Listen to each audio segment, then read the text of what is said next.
So Yuta got reworked the other update, and I won't hold you, this character is really fun. I've been seeing a lot of mixed opinions on this character, but for me, I'm squarely in the camp that says this rework was a great idea. The Yuta before this update felt so uninspired and boring to play. A feeling that comes from so many balance changes to this character that felt as though he kind of lost his way at the end of all of it. And for me, what this rework did for Yuta, it brought Yuta back to feeling like how he played back in his prime. He's not on the strength level of his prime. I mean, like, you can't really replicate top 2 Yuta anymore, but that feeling that you get when you're playing prime Yuta, that feeling kind of feels replicated in this new rework Yuta, to a degree at least. And it's to the point where, despite the weakness of this character's kit in some aspects, I feel as though I can somewhat overlook that because of how much fun it is to play this character. But the word somewhat is doing some heavy lifting here because there's something I literally cannot overlook. Why does Yuta have one of the highest base cooldowns for any character in this game? Just take a look at the wiki, see what the cooldowns he has are. Severing Path, 18 seconds. Resolute Slash, 20 seconds. Outburst and Second Wind, also 18 seconds. For reference, Mei's cooldowns is 16, 18, 16, 18. These are shorter than Yuta's overall. But more importantly, Mei's combos are longer and more drawn out, letting her refresh her cooldowns as she's fighting you. It's the same thing for Locust Guy too. It's why when you're fighting these characters, it always feels like they have moves available and they're always able to combo you. Gojo I think is very similar and he's underrated in this aspect. Yuta doesn't have this luxury. His combos are very to the point, especially if you want to do them safely too. So once you're done your combo with Yuta, if you land any M1s, during that pretty long stretch where you have nothing available, you can't do anything with that. This is such a brutal pause to your flow as a Yuta. Not many characters have this issue nowadays. The only character that comes to mind is Megami, but the difference between Megami and Yuta is the fact that Megami is safe on literally everything and he does more damage. As well as the fact that, unlike Yuta, Megami can combo anything into anything out of anything. The aforementioned Locust Mei are the exact same. There's no specific routes they have to think about because everything combos into each other very easily, very smoothly. Yuta does not have this luxury. Is this the detriment to his overall design? I'm inclined to say no, but it objectively affects his standing meta-wise. The cooldown thing though is a huge detriment and I hate it so much. In my matches, you can tell whenever I'm using Yuta because of the length of my recording. If I'm using any decent, any regular character, ranked matches are usually just around 3 minutes long. But Yuta just stretches out these matches because of his cooldowns. They're so long. It just takes a long time to kill the opponent. And it feels so bad because this character feels so in your face. I'm talking like, you go in with your second wind, you punish the opponent trying to M1 you back, you keep yourself safe from punishment using Rika Smash and the parry, kind of letting you press your advantage like that. When you're winning, you'll win harder. Again, very reminiscent of Prime Yuta. But this is also undermined by the monumental cooldowns that you have. These monumental cooldowns ruining basically everything about this character. Now it takes longer to kill the opponent overall due to health regen. Now if you catch the opponent on wake up, even if you do it like 2 or 3 times, you're not gonna get anything out of that because all your moves are on cooldown. The cooldowns on this character being as high as they are just does so much damage to their playstyle. And the developers absolutely need to decrease those cooldowns across the board. Besides the issue of his cooldowns though, I think everything else about this character is pretty enjoyable, it's pretty fun. I like Second Wind a lot. It's so fast and basically forces the opponent into an M1 trade. And being able to use it twice if you missed the first one is actually a pretty cute gimmick. It lets you use the first one for approaching and the second one for comboing, which I think is pretty cool. I also think Rika Smash is so powerful right now. I know a lot of people complain that Rika doesn't have separate cooldowns, but I'm of the opinion there's actually a benefit for it to not have separate cooldowns. Yuta feels like he's intended to be strong on his own, to the point where making Rika more of an assist type moveset instead of like a full moveset, I think that just makes it easier to balance the entire character, rather than it being like old Yuta, where Rika is basically the carry moveset. We'll see how this pans out later down the line, but I think it's going good so far. Let's go into some ranked matches real quick. I'll see if there's anything else to talk about while we do that.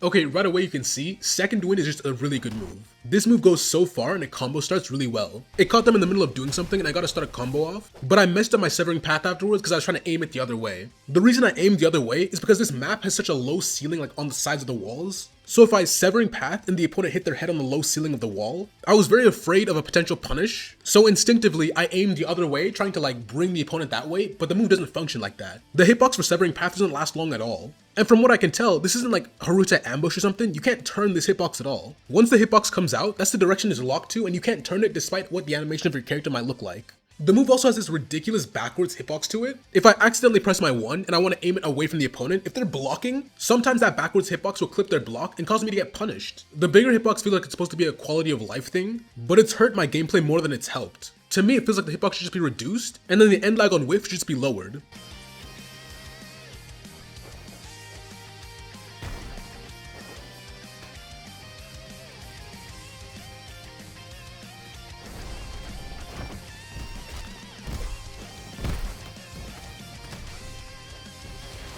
I think this is a really good example of both how restrictive Yuta's combos are and how much the cooldowns affect this character. For one, if the opponent is ragdolled after a Rika smash, my only consistent and safe option is going to be a Severing Path. But since it's not off cooldown, I can't do anything. Instead, my only option is going for a Resolute Slash, but it would have led to nothing because I have no moves off cooldown. This Gojo used a red, a blue, a rapid punches, a twofold kick, and got into 2 different M1 trades with me. And yet, my Severing Path, which is my only way of consistently comboing off of a ragdolled opponent, outside of Rika smash, which is a really good neutral tool, the Severing Path is still on cooldown, meaning I can't do anything. Even if I hit the Resolute Slash, I wouldn't be able to do anything. Resolute Slash doesn't ragdoll for like any amount of time, it's super short. To the point where even when I'm comboing normally, using Resolute Slash into Severing Path, sometimes I should have just green. Resolute Slash really needs to ragdoll for a longer amount of time. So yeah, I messed up the Resolute Slash after the Rika smash, but that's honestly just a skill issue, because I still don't know the ragdoll times for each of Yuta's moves.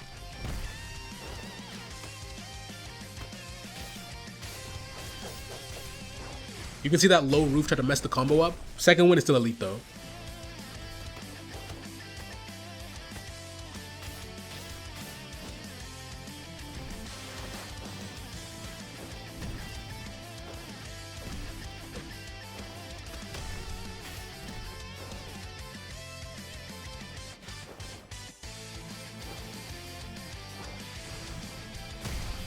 Yeah, this is a weird thing that happens with second win sometimes. I don't know why it happens, but it has the potential of messing up your combo really hard, and it's just something that needs to be fixed. I don't use Severing Path after the second win because I think the opponent has their evasive by now, and Severing Path isn't a grab anymore, so it can be evasive during the move. If they don't feel like making it a grab, it should just restand you, kind of like Ryu 2, or like Kuro's 1.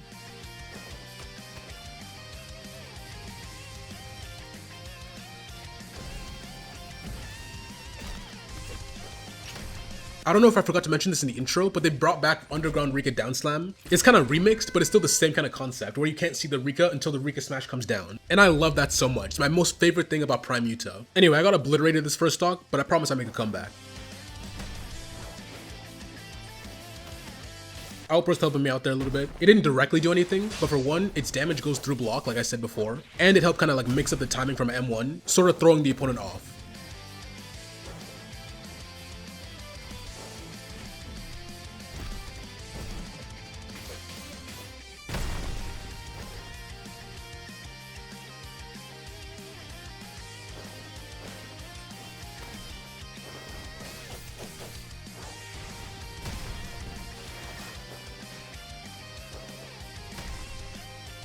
You can see how potent Rika Smash is. It's kind of carrying this character in my opinion. It really does like everything for Yuta. It combos out of every move, into every move, and it works as a neutral tool as well. And ironically, it actually has the lowest cooldown of every move Yuta has. It's a very fun move in my opinion.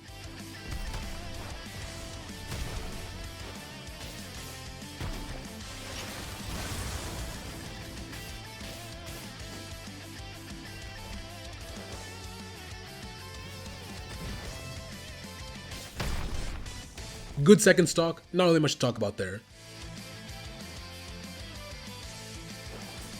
Okay, I think this is the first time I mention or use the parry in this video. Yuta's parry is honestly just not that good. Like, comparing Yuta's parry to any other counter in this game, the amount of reward that you get from it is not that much. In fact, oftentimes it can feel like it has a net negative effect. Once you land your parry, your outburst goes on cooldown for 6 seconds. That's 6 seconds where you can't use this move in a combo.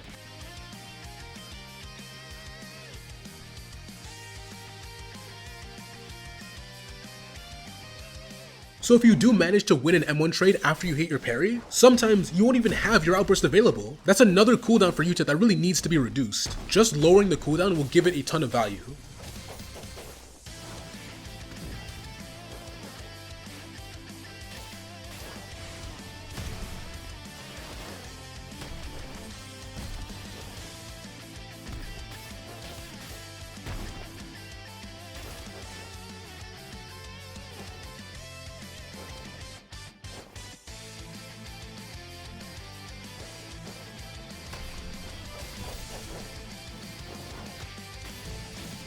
Check out the amount of safety this character can have sometimes. Rika Smash, plus Second Wind, plus Outburst. These 3 moves keeps this character safe and really fun to use as like a more in-your-face type of character. You can tell I'm kind of hesitant to say Rushdown. Every person has like their own definition for an archetype, so honestly I think it's better to just describe the type of character rather than using fighting game nomenclature that can like kind of sort of maybe apply to JJS. You know what, I'm just gonna say it now, pardon this side tangent, but like, I feel like people really have to understand that under like the umbrella of JJS, zoner, rushdown, trapper, puppet, stance character, all this stuff, the definition's already standardized in fighting game communities. It's not gonna be like the exact same for JJS. I feel like some people are just so like beholden to these definitions that are already like established in these fighting game communities, is that it feels like people forget to understand that the point of labeling things is to sort them in different categories. Like sometimes I see people say things like, oh, Hanami can't really be a zoner because she's not at the back of the map sniping people down. Do you understand how that literally cannot exist under JJS? That level of range would just break JJS entirely. It's just not possible. So a range character in JJS could never function like that. Some people in response to that would just bite the bullet and say, oh, there's no zoners in JJS at all. There's nothing like that. And it's there where I'm like, you've forgotten the reason people categorize things in the first place. You cannot tell me that Hanami plays the exact same as Gojo, Hikari, Yuji, etc. You cannot tell me that Ryu with his granite blasts can't play like Hanami. The way these characters can remain at a range and hit you from there, these characters are very clearly, their playstyle kind of indicates a category of their own. Not the fighting game definition of a zoner, but certainly a zoner in the JJS sense. That should be something you should understand. Don't get me wrong though, if you think Hanami or Ryu aren't actually zoners, it's not incorrect to have your own opinion on that. What I'm mainly pushing back on is the idea that you have to be so attached to this fighting game definition of a zoner, of a rushdown, etc, etc. And that's kind of what annoys me sometimes when I see it. I'm still gonna avoid calling people zoners or rushdowns or whatever outside of titles and thumbnails, because to me it doesn't really communicate anything like important. If I call Yuta a rushdown, it's like, who cares? Everyone already thinks that every other character is a rushdown too, so it's like, there's no real reason or real value in me calling them that. That's just my take on that. Let me know what you think. This match is basically over, so let's move on to the next ranked match.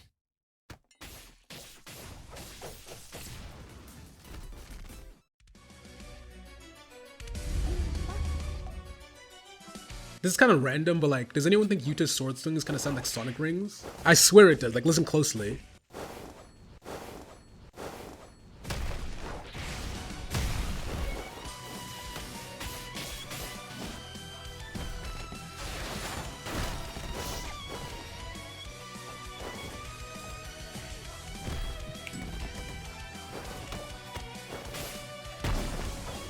Perfectly flat ground in the severing path mist. I don't even know how.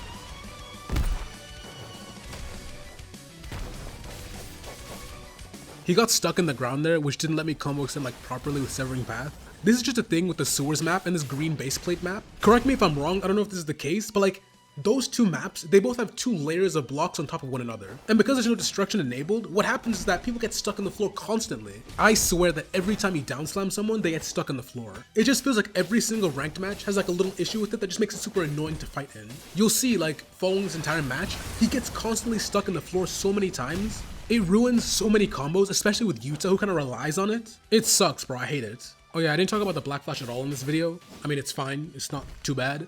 Y'all pretty much already know what it does. 12 damage combo extender unless you're using Wicked Smash. It's also just lathered in invincibility frames, like completely. You basically can't punish this move with M1s. You have to use like a rapid punch to try and punish it. And regrettably, it's probably gonna get nerfed next update, which makes it like basically useless. Cause only 12 damage on a really unsafe combo ender that's really hard to hit normally, it'll basically become unusable.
That's it for that ranked match. I didn't really say much there because there's not really much to say. My overall thoughts on this character, I think design-wise he's pretty good. It's just that he's a low-tier character right now, and in general, when you're a low-tier character, you really can't bring out like the best of your design. I've said this before, but usually high-tier characters are always more interesting than lower-tier characters. And I think that's really apparent with this Yuta right now, because even though his kit is kind of enjoyable, it's kind of fun to use it, it's just held back by this character not being as strong as he could be. This is not to say Yuta's bad or anything, it's just that he's not good enough to bring out every aspect of his design. Still though, I've had a lot of fun playing this character and I've really enjoyed him. My elo is quite high right now, and you can see I've only been using Yuta for the past like few days. On my other account I was using Kuro, but once I tried Yuta, I felt like he kind of like captured me more than Kuro did. Let me know if you want a video on him. Again, I don't really think Yuta's bad or nothing, he's just kind of weak. Make sure to like and subscribe. Thank you to all my cool members. I'll see y'all in the next one.